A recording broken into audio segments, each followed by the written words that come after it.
Christy McRaney is from Hattiesburg, Mississippi. She's joining us as one of the mentors from MPA. And Christy, were you affected by the tornado from the other night?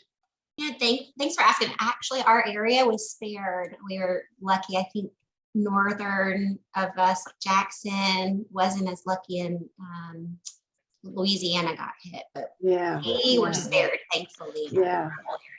Yeah, my daughter just moved from Hattiesburg. She was in Hattiesburg for about a year and a half. So know the area quite well. So, well, welcome. So if everybody else will say who you are and what role you play so that Christy can get to know us a little bit better. Michael, will you start for us, please? Sure. I'm Michael Ranney. I'm CEO of the Ohio Psychological Association. And with Sandy Schulman and Peg Mosier, I'm one of the 3 consultants working on this pilot project. Peg? Sorry, I'm trying to find my sheet here. Okay, my name is Peg Mosier, and I am I'm past president of OPA, and I am one of the people that colluded to start the LDA in Ohio, and we've been doing this now. This kind of was launched in 2015, I think, and we've been going strong ever since. So it's my great pleasure to work with other groups who are excited about starting their own LDA and finding out how we can be most supportive and helpful of that. Great. All right, Sandy? I'm Sandy Schulman. I'm with Peg and Michael, and I do work with the Ohio LDA, and I've also done a lot of other leadership development programs at APA and with other psychology groups. And I do leadership development for a living. So I've been doing this for about 35 years, and I'm just very happy. I'm also a past president of OPA. I'm very happy to be a part of this, and as I think Peg said it best, to really see if we can be helpful to you as you try to figure out where you want to take an LDA. So Good. All right, Carmen, and then Dave. I'm Carmen Scar. I'm the executive director for the Nebraska Psychological Association and on the advisory council. And I'm super excited that after trying to start this project pre-pandemic, we now are really at that stage where I feel like we're at the end of the runway and about ready to just completely lift off. So welcome, Christy.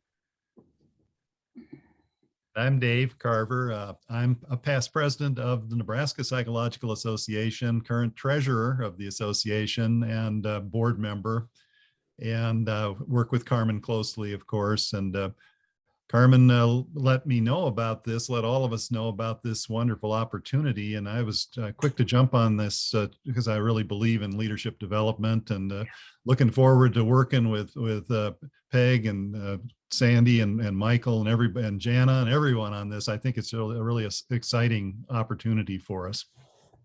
And Dave is also our council rep for Nebraska. Oh, yeah, I forgot that part. Yeah. Dave does a little bit of everything for Nebraska. Right. And then Martha, you and Tanya, please. Christy, my name is Martha Turner Quest. I am the executive director of the North Carolina Psychological Association, also a member of the Trust Executive Director Advisory Group, and lovely to meet you. And welcome, Christy. I'm Tanya Armstrong. I'm a past president of the North Carolina Psychological Association, also the owner and CEO of a group practice here in the Durham and Raleigh area, and the person who has helped to launch the pilot program of what we've called our Leadership Formation Academy that we bravely or foolishly ran during COVID when it first started. So good to have you with us. Ray? Hi, I'm Ray Fall. Oh, can you hear me okay? Yeah. Okay. I'm Ray Follen, the Executive Director for the Hawaii Psychological Association. And I'm also on the advisory council, the SPTA Trust Advisory Council. And I just want to thank everybody for having the meeting in the afternoon, given the 6-hour time difference between here and the East Coast. Right, you're welcome. And last but not least, somebody who doesn't probably need an introduction is Angela Herzog. Yeah. You're on mute. You're on Muted, mute. Anthony.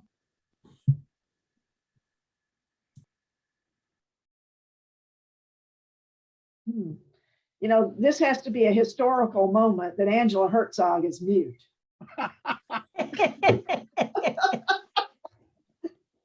And she can't do anything about it, Janice, so we can keep on a roll with her here. This is good. There you go. Okay, uh-oh. Not for long. Well, we're counting on that. We're counting on We're thrilled to have you with us, Christy. I'm the old timer from MPA and Christy is the new one. Right. Great. Right. Very good. Well, so Christy, this is our group. I hope you feel welcomed because we certainly do want to welcome you, and we're here to help. I don't think you're going to be in any way behind for not being at the first meeting, but if you are, there are lots of us here who are willing to help you. So just let us know what we can do. So, so of course, let's get started. I want to thank Sandy and Peg and Michael again for their time and their talents, but also the work that goes on behind the scenes. It's a lot of work, and they do it so well and with such a cheerful spirit. We're very, very fortunate to have them. So thanks to the three of you for guiding us and leading us. And then I also am very grateful to our wonderful leaders in our SPTA Trust Advisory Council. Martha and Ray and Michael and Carmen.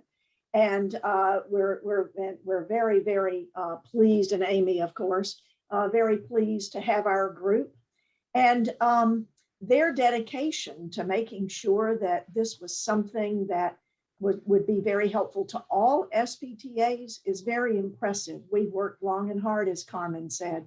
We've dreamed about this, talked about it, and worked at it, and we're really glad to make this finally come to reality. In the very last meeting that the Trust SPTA Advisory Council had, we spent a lot of our time talking about the first kickoff meeting, what things were meaningful, what things we thought would be more meaningful or helpful to us. And one of the things that our group enjoys is the safety of providing honest, unfettered kind of feedback. And so we want you all to adopt that same strategy, because it is only with good feedback that we can make this the best that it can be. So I want to just say a couple of things. I want to remind all of you that this is a pilot program. And that means that we're building and learning at the same time. That's what a pilot program is all about. And we're hoping that the things that we build and learn and talk about will lead us to improve the chances of success in delivering a program and materials for any SPTA who wants to do a Leadership Development Academy program. Now, one of the things that's very true about pilot programs is that there's usually a very high degree of uncertainty about what's next, because we're piloting it. And so if you have that concern about, well, you know, I'm not real sure where we're going or what we're doing, you're right on target, because that's what pilot programs are all about. And feedback is a critical component to pilot programs. And because it is so critical, we wanted to make sure that we focus on this at the very first part of our time today, because we want to make sure we start out where people are heard, where they can raise questions very safely, but also just to have an open conversation about what still feels kind of undone, or where do you want to make sure we go today? Where do you want to make sure we go at some other point in time in the training? So we want to know what your thoughts are from our last meeting. Anything that you share will be received well, I assure you. And it'll help us move closer to the success that all of us want. Sandy and Peg and Michael are here to help and to listen. And so let's just open up the floor to any thoughts, concerns, questions that you have at this point in our process. We do have an agenda for today, so let me put that up on the screen just so you can see what our plan That's a is. good idea, Michael. Thank you.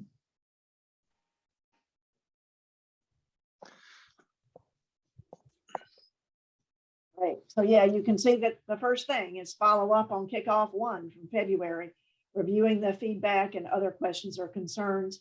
Then we'll go into the review planning worksheet that you all had, and we'll cover all these items that are underneath. And then as we close around the 5 o'clock hour Eastern time, we'll look at next steps. So let's hear from you.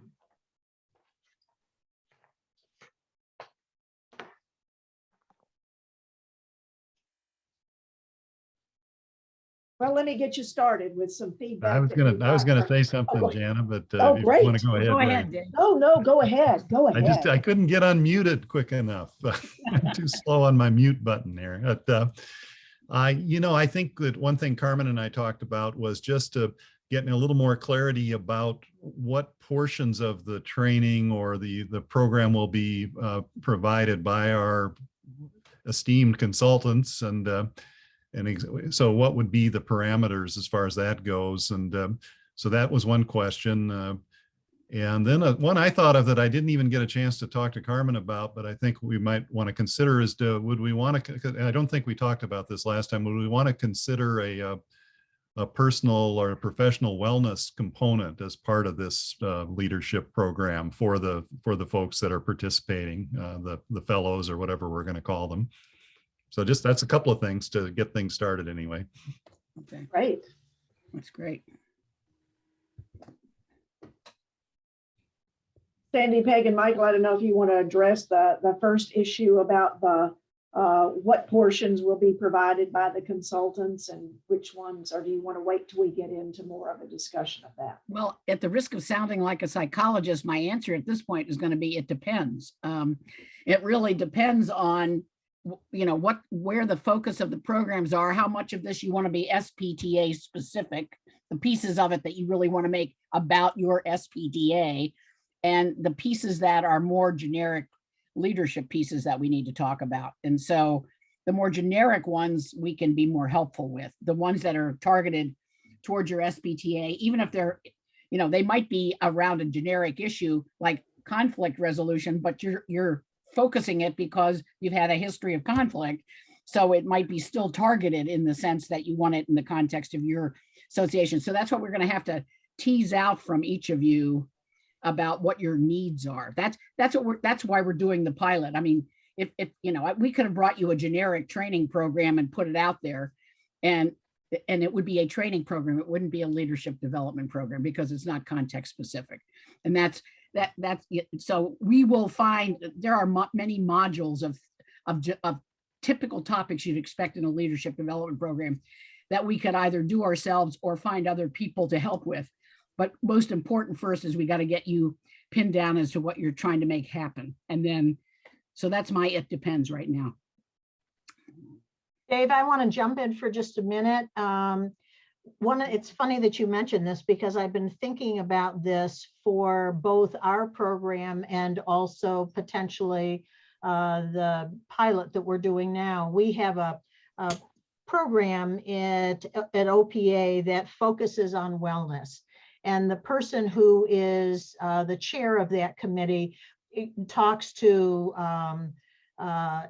anyone, any group, that's affiliated with OPA, and it's been really, really helpful. They're called wellness assemblies.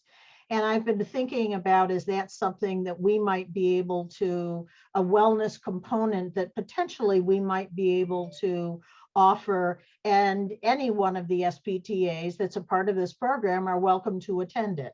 It would be typically, Michael, are they an hour?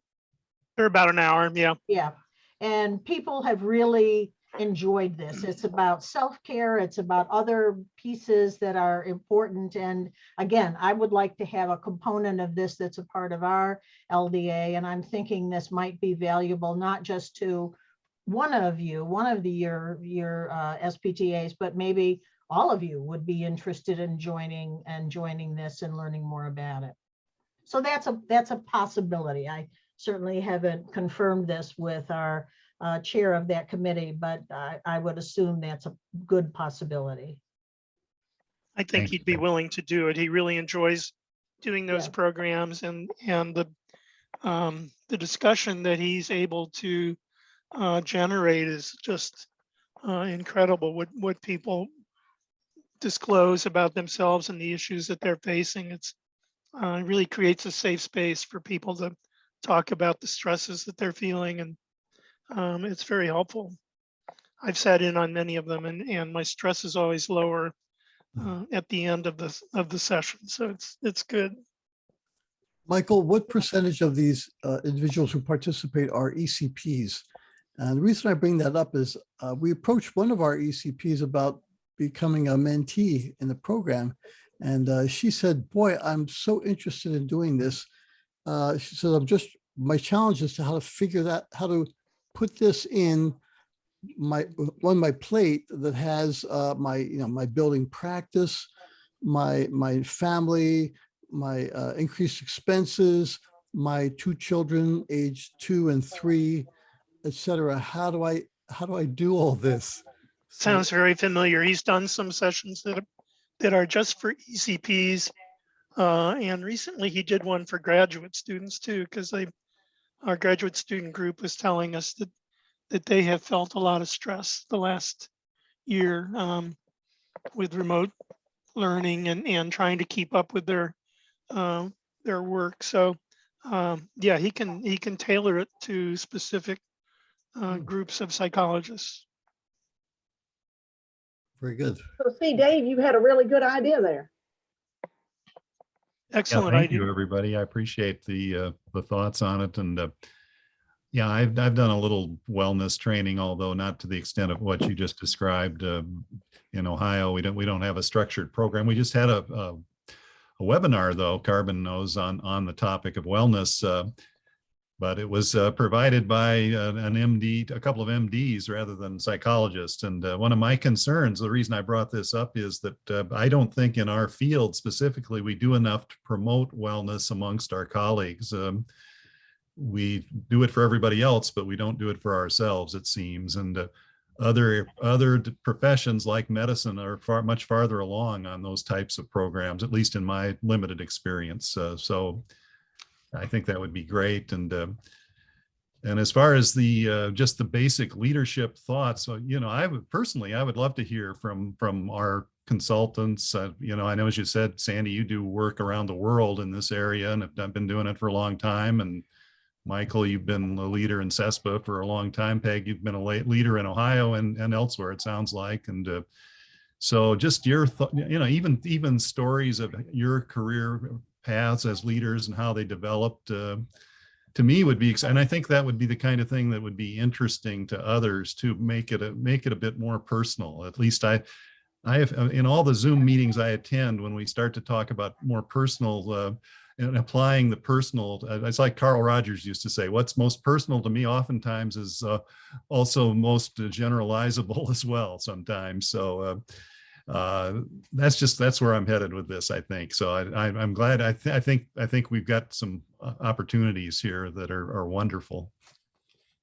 Yeah, and I think, one of the thoughts about the core piece of this is that there would be some recorded videos by the consultants on these leadership topics, so that would be something that the individual SPTAs didn't have to find, but there would need to be the SPTAs finding other resources. Mm-hmm. The other thing to keep in mind is that, because we're piloting this project and we're trying to figure out what the biggest need is, we can always add available other existing resources. So for example, the trust did 2 3-hour self-care webinars led by one of our risk managers who's big into self-care herself, Lisa Bryant.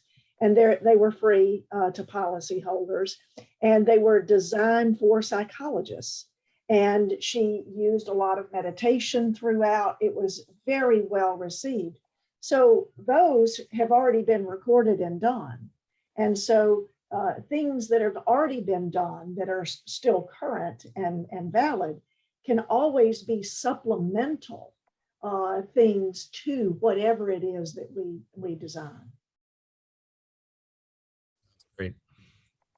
I do think that the comments of your own leaders talking about their leadership journey and what they've been through are going to be probably most meaningful to your young members who you're trying to encourage to become leaders. Excellent point. Something that sparked in my mind as Peg and Sandy were describing this, and Dave, again, this is the same thing. You'd think Dave and I never talk, but it's been almost daily in the last couple of weeks, but I haven't even had a chance to talk with Dave about this, is when you were talking about this individual that provided some of this wellness training in these various groups. Our professional affairs committee is exploring the idea of creating some small peer-to-peer, peer support groups, not quite as big as what some of the states would have as like a special interest group, but places where, again, not just necessarily on self-care, but places where they can converse with peers about things that they're experiencing in their practice or specific, cases, obviously not getting into the identifying information, but having, I think the way our professional affairs committee is looking at is having these smaller, maybe 6 to 8 size groups where they can be kind of self-directing. And I think providing some leadership training in those areas as to how would I lead a small group like this would be a really good component, especially for us smaller states where we don't have the resources to have a large special interest groups that break off by themselves. So that kind of training would be really helpful for our group so that these individual groups can then take off and do some of that peer-to-peer or that peer mentoring special interest sort of areas would be a good component for us. And I think following up on that, Carmen, just training or maybe more informal consultation for the people we select to be mentors, give them some tips or some guidance or just a chance for dialogue on what it means to be a good mentor. I find in my organization that that's one of the most under-discussed topics. Of course, I'm in an academic med center, so I'm talking about the faculty-student relationship in particular. What's often missing is that close connection between the student and the faculty mentor or advisor. And that carries over into even early career senior faculty relationships as well.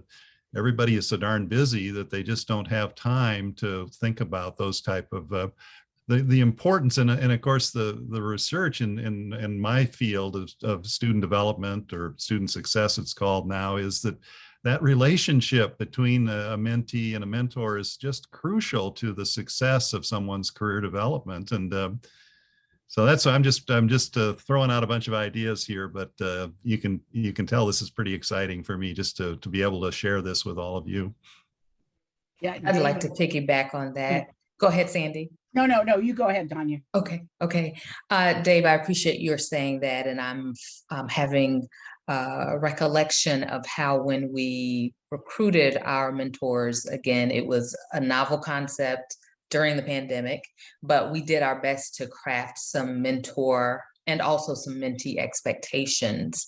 And I think that those were foundational, but I think we didn't go far enough because we could tell by some of the outcomes in the relationships and sort of a lack of the connection that you're talking about, that we really needed to sort of flesh that out a bit. So I would be eager also to see how our conversation can help us as, leadership development experts, following in Sandy and Peg and Michael's footsteps, that we can actually enhance the mentors before they ever begin serving the fellows. Tanya, I have to say that as a part of the OPA LDA, one of the things we learned very early on is that there were a lot of people who were leaders in the association, good leaders in the association, but they really didn't have a clear understanding of what a mentor is.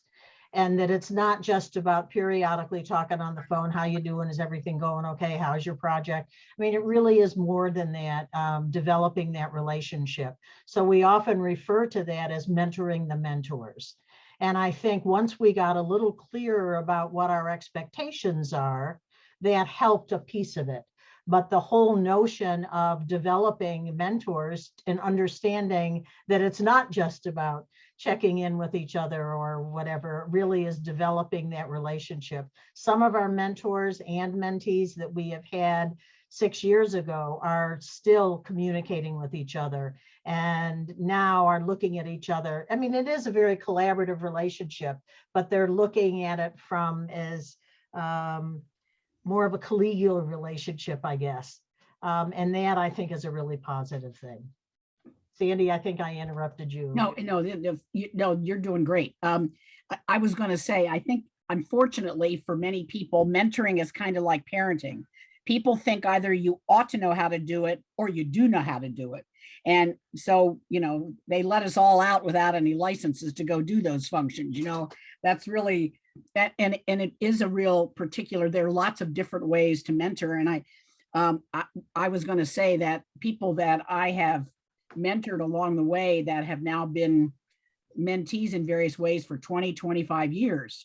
A lot of it has to do with their pathways to their careers, their pathways to leadership, their pathways to combining the balance of family and professional life. It's therapeutic, but it's not therapy. And if I can put it that way, and it really does, it is a very specific set of things that I think so the point is, we think that preparing your mentors, we can help with that. And this group can help us help prepare people for that. And I think that's a really important, if we want to remember, we said one of the goals, our goals, is to help you create sustainable programs. And that mentoring relationship is potentially one of the best ways to sustain people in the program, and also for younger people in their profession to see a real benefit over time of being part of something like this.